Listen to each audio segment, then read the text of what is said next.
C'est un chantier création de restaurants de A à Z en tout corps d'état. Les travaux ils étaient réalisés du sol au plafond. Avec ma femme, Dienaba, on a tenu pendant 11 ans un restaurant qui s'appelait le Square Gardette à Paris, un restaurant bistronomique. Et depuis qu'on est à Marseille, on s'est associé avec Valentin Bauer et Tripleta pour développer Tripleta dans la région PACA. On a 12 projets, sauf qu'à Marseille, forcément, vu que les lieux sont un peu plus grands, on a eu l'opportunité de louer ce lieu. C'était avant un traiteur marseillais emblématique qui s'appelait Bataille. C'était à la fois un lieu très impressionnant avec un outil de travail hallucinant à l'étage et en même temps c'était fermé depuis longtemps et plus rien du très beau matériel de cuisine n'était utilisable. C'était dans un piteux état.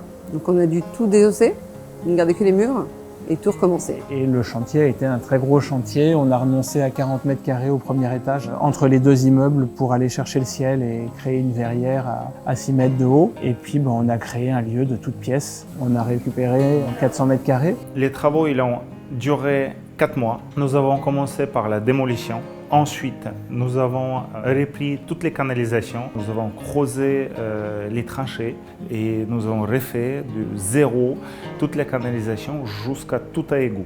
Ensuite, nous avons commencé par les murs, par le carrelage, électricité et tout le reste. Époxy qui était réalisé à l'étage.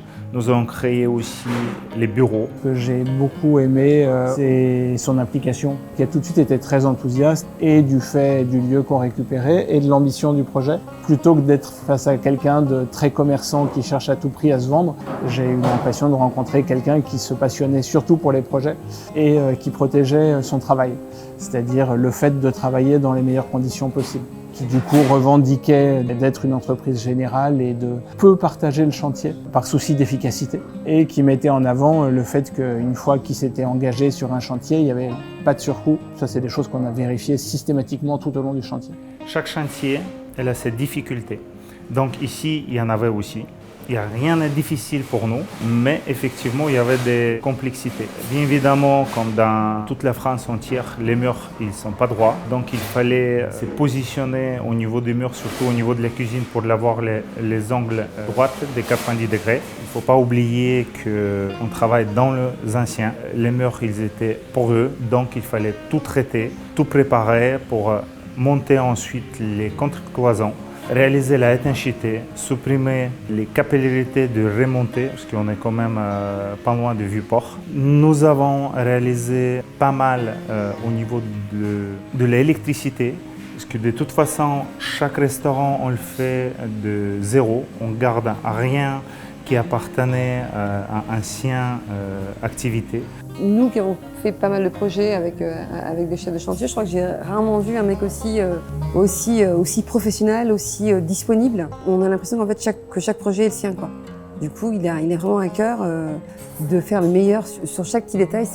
Lui, il fait le meilleur. Il va toujours jusqu'au bout des idées, même ailleurs, même à Paris, j'ai rarement vu un chef de chantier aussi perfectionniste, quoi. Donc ça, c'était hyper agréable. Pour chaque client, nous anticipons les choses.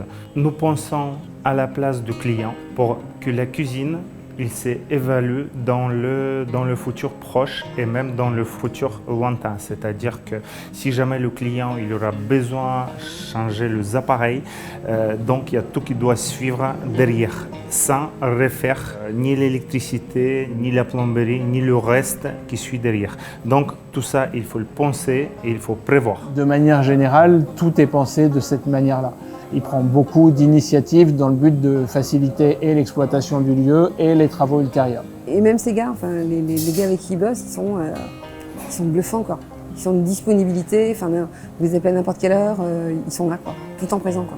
Et les mecs, ils bossaient, j'ai presque envie de dire jour et nuit, c'est pas jour et nuit, mais bon, ils bossaient tout le temps, quoi. Tout le temps. C'est des bêtes de travail, quoi. Je ne peux pas dire autrement. Ce qui m'a énormément plu chez Labo, c'est que c'est quelqu'un qui aime être stimulé et qui aime être convaincu. À partir du moment où il trouve qu'une idée est bonne, il met un point d'honneur à trouver une solution. Mais il aime les défis, c'est pas du tout quelqu'un qui va à la simplicité. Je trouve aussi qu'il est extrêmement bien entouré. Dès qu'il y a un peu un cas d'école, même quelque chose qui fait pas partie du champ des travaux, mais un problème qu'on a nous à résoudre, c'est rare que dans son équipe, il n'ait pas quelqu'un capable de résoudre le problème. Ils ont des solutions à tous les problèmes. Notre cœur de métier, c'est faire plaisir aux clients et que ça marche sans faille. Chaque employé qui travaille pour un groupe LBC, travaille avec le cœur et c'est très important. Et encore aujourd'hui, après bien que le projet soit fini, Labo Sega, il passe encore pour vérifier si tout va bien, pour vérifier s'il n'y a pas des trucs qui vont pas. C'est jamais ça. Ça n'arrive jamais. Et Labo, je crois que toutes les semaines, ils passent, voir si tout est OK, quoi. J'ai juste hâte de refaire un projet avec eux.